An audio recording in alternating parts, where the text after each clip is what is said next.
It's Labour Day, and you need statistics on gig workers, who have become an important part of the Indian workforce over the last few years. But how do you get this data? Here are two ways in which you can go about it. 1. You could visit rtionline.gov.in and follow the procedure to apply for statistics on gig workers from the Ministry of Labour and Employment.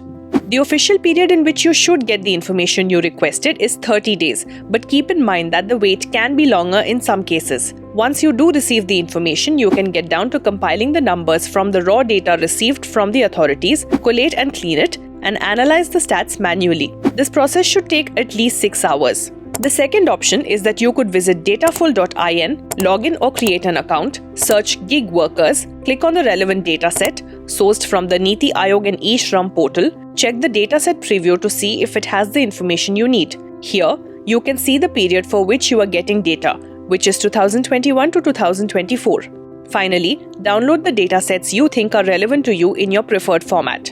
Basically, you could either wait for the data for weeks and then spend several hours making it usable, or you could download clean, ready-to-use datasets from Dataful. So, what will it be? Subscribe to a Dataful plan today and get access to our vast collection of cleaned, ready-to-use datasets across sectors.